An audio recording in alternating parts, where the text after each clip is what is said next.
돌고래가 상어가 아니라는 거 아셨어요? 많은 분들이 헷갈려 하시죠? 사실 돌고래는 고래의 한 종류, 그 중에서도 이빨고래에 속한답니다. 벨루가나 일각고래도 이빨고래이고 심지어 귀여운 범고래도 가장 큰 돌고래 종이에요. 5m에 10톤이나 나가는 포식자라니 상상이 되세요? 정말 놀랍죠? 작은 마우이 돌고래는 사람만 하고 몸이 매끈해서 물속에서 시속 29km까지 속도를 내죠. 무려 9m나 점프할 수 있다니 대단하지 않나요? 유선형 몸매 덕분이에요. 앞다리는 지느러미가 됐고 뒷다리는 거의 흔적만 남았어요. 꼬리는 수평 꼬리 지느러미를 가지고 있죠. 생각해보면 당연해요. 돌고래는 물고기가 아니니까 아가미가 없어요. 대신 허파로 숨을 쉬는 포유류랍니다. 그래서 가끔 물 밖으로 나와요. 뾰족한 이빨로 물고기, 오징어, 새우를 잡아먹고요. 신기한 건 공기와 물속 양쪽에서 잘 듣는 청력을 가졌다는 거예요. 이 청력 덕분에 어둠 속에서도 먹이를 찾고 장애물을 피하죠. 저도 처음 알았을 때 정말 놀랐어요. 돌고래가 이렇게 특별하다니. 다음번에 돌고래를 보면 그냥 물고기가 아니라는 걸 꼭 기억해주세요. 진정한 해양 포유류의 왕이라는 거요. 신기한 건 공기와 물속 양쪽에서 잘 듣는 청력을 가졌다는 거예요. 이 청력 덕분에 어둠 속에서도 먹이를 찾고 장애물을 피하죠. 저도 처음 알았을 때 정말 놀랐어요. 돌고래가 이렇게나 특별하다니. 다음번에 돌고래를 보면 그냥 물고기가 아니라는 걸 기억해주세요. 진정한 해양 포유류의 왕이라는 거요. 우리가 나이 들면 주름이 생기잖아요. 근데 이 주름이 그냥 생기는 게 아니라는 사실 아셨나요? 저도 처음 알았을 때 진짜 놀랐어요. 주름이 생각보다 복잡하더라고요. 보통은 노화 때문이라고만 생각했죠. 근데 그게 다가 아니었어요. 피부 속 당화 반응, 즉 글라이케이션이라는 게 주범 중 하나래요. 설탕이 콜라겐에 들러붙어 딱딱하게 만드는 거죠. 완전 끈적끈적. 그리고 우리가 매일 자는 자세도 주름을 만든다고 합니다. 한쪽으로만 자면 그쪽에 주름이 더 생긴대요. 생각해보면 당연하죠? 체중이 갑자기 줄어도 피부가 늘어져서 주름이 생기고요. 햇빛은 말할 것도 없어요. 자외선이 피부 탄력을 다 망가뜨리죠. 근데 물에 오래 있으면 손발이 쭈글쭈글해지는 건 아시죠? 그건 일시적인 현상으로 사실 미끄럼 방지 기능이래요. 흡연, 건조함, 그리고 표정 습관도 주름을 만드는 주범이랍니다. 인상 자주 쓰는 분들 조심하세요. 미간 주름이 팍팍. 그렇다면 주름을 예방하는 방법도 당연히 있겠죠?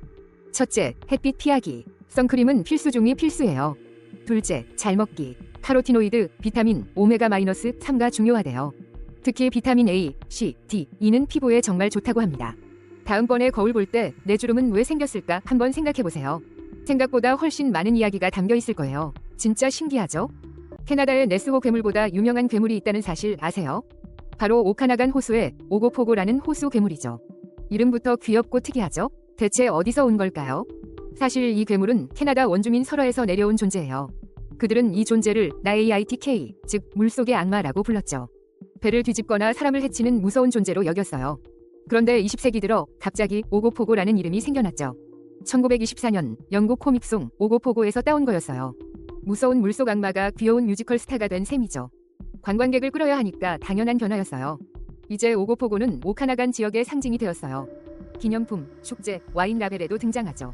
무서운 전설 속 괴물이 지역 경제를 살리는 효자가 된 거예요.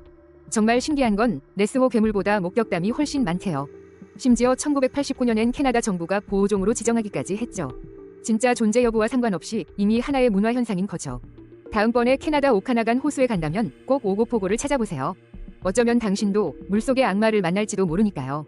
근데 너무 무서워하진 마세요. 이제는 귀여운 스타니까요. 전설이 지역의 아이콘이 되는 과정이 정말 흥미롭죠? 여러분, 자동차 백미러가 밤에 눈부심 없이 스스로 어두워지는 거 아셨나요? 이거 진짜 신기하죠? 그냥 마법이 아니더라고요. 저는 처음 알았을 때 너무 놀랐어요. 누가 이걸 만들었을까요? 그 비밀의 주인공은 젠텍스라는 회사예요. 1974년 설립된 이 미국 회사는 우리가 모르는 사이 세상을 바꿨죠. 처음엔 화재 경보기를 만들던 곳이었다는 사실. 근데 갑자기 자동차 시장으로 뛰어들어 대박을 터뜨렸어요. 그게 바로 자동 눈부심 방지 거울이었죠. 어두워지는 유리를 어떻게 만들었을까요? 전기로 색이 변하는 일렉트로크로믹 기술 덕분이었대요. 운전자의 안전을 획기적으로 높여준 발명품인 거죠. 더 놀라운 건 비행기 창문에도 이 기술이 쓰여요. 햇빛 쨍한 날 비행기 창문을 버튼 하나로 어둡게 만들 수 있다니. 이 기술로 젠텍스는 무려 1700개 이상 특허를 가졌다고 해요. 2001년엔 자동차 부품 회사 중 시장 가치가 가장 높았대요. 거의 모든 매출이 자동차 시장에서 나온다고 하니 대단하죠? 여러분 차에도 젠텍스 기술이 숨어 있을지도 몰라요. 다음번에 백미러를 볼 때 젠텍스를 한번 떠올려보세요. 일상 속 작은 편리함이 사실은 엄청난 기술의 결과였다는 거. 저도 처음 알고 나서 차 볼 때마다 신기해 죽겠어요. 진짜 대단하죠? 자전거 왼쪽 페달 나사 방향이 반대인 거 아셨어요? 오른쪽은 시계 방향, 왼쪽은 시계 반대 방향이에요. 저도 처음 알고 놀랐죠. 보통 나사는 시계 방향으로 조이는 오른 나사가 대부분이잖아요. 근데 왜 자전거 왼쪽 페달만 불편하게 웹나사를 쓴 걸까요? 만약 둘 다 오른 나사였다면 어땠을지 상상해봤어요. 페달을 계속 돌리면 이 회전력이 나사를 풀리게 만들지 않을까요? 특히 왼쪽 페달은 역회전 토크를 많이 받아 나사가 계속 풀릴 위험이 있죠. 주행 중에 페달이 휙 빠져버리면 정말 위험할 거예요. 그래서 공학자들이 고민 끝에 기막힌 아이디어를 냈답니다. 바로 왼쪽 페달에 웹나사를 사용하기로 한 거죠. 이렇게 하면 페달이 돌아가면서 나사를 조이는 방향으로 힘을 받게 돼요. 오히려 주행할수록 더 단단하게 고정되는 거죠. 너무 당연한 원리죠. 이것이 바로 나사가 회전력을 이용해 스스로 풀리지 않게 하는 지혜예요. 나사가 단순 기계인 줄 알았는데 이런 세심한 설계까지 있다니 놀랍죠? 다음에 자전거 탈 때 페달 만져보세요. 왼쪽 페달만 반대로 돌려야 풀린답니다. 이런 작은 디테일 하나하나가 우리의 안전을 지켜주고 있다는 사실. 다른 곳에서도 이런 웹나사를 찾아보면 진짜 재미있을 거예요. 혹시 또 다른 웹나사 아는 분 계신가요? 댓글로 알려주세요. 이런 지식이 우리의 일상을 더 풍요롭게 만들죠. 다음에도 신기한 이야기 가져올게요.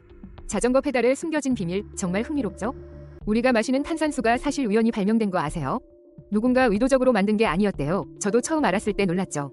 1767년 영국 과학자 조지프 프리스틀리가 맥주 양조장 옆에 살았어요.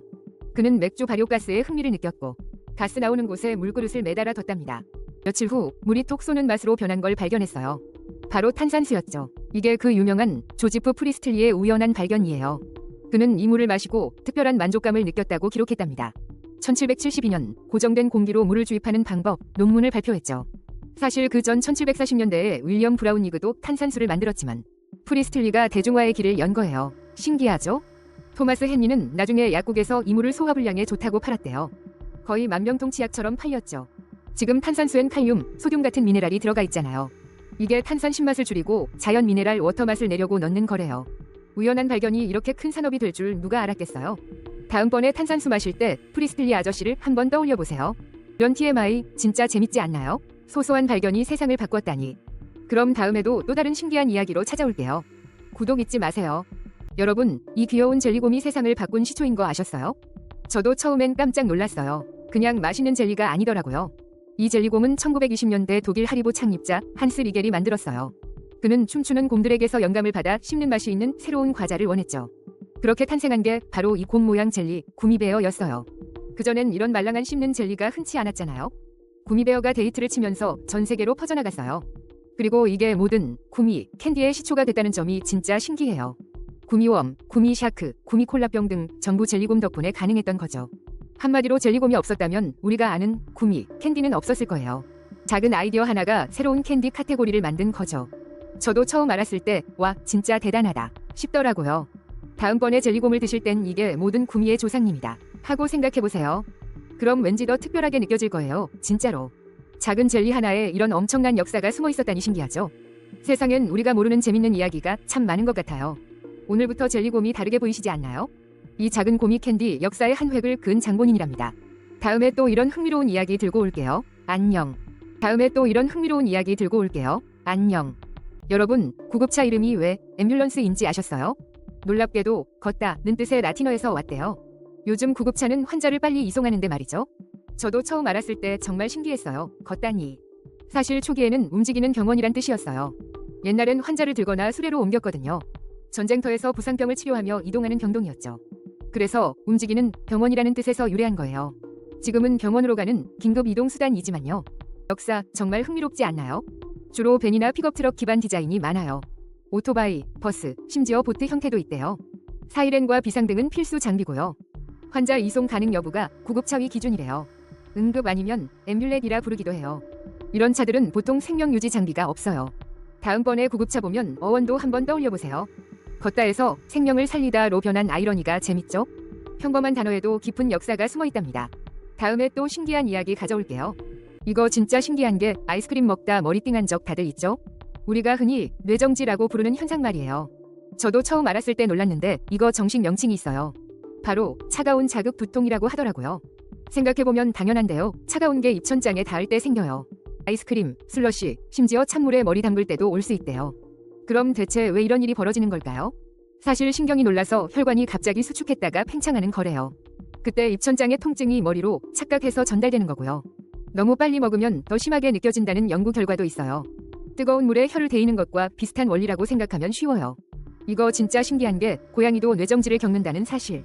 차가운 간식을 먹고 띵해하는 고양이 영상 본 적 있죠? 사람만 그런 줄 알았는데 동물들도 같은 반응을 보인대요. 다음번에 뇌정지 오면 내 신경이 일하고 있구나 하세요. 너무 빨리 먹지만 않으면 괜찮아요. 그리고 치아 시림이랑은 다른 현상이니까 헷갈리지 마시고요. 입천장 통증은 신경, 치아 통증은 치아 자체의 문제랍니다.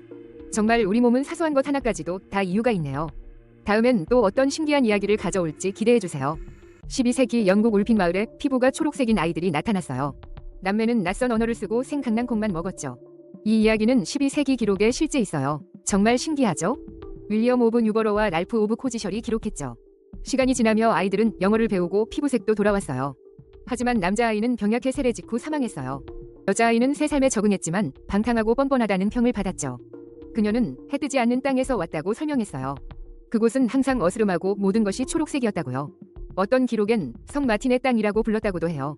저도 처음 알았을 때 놀랐어요. 단순한 전설이 아니었더라고요.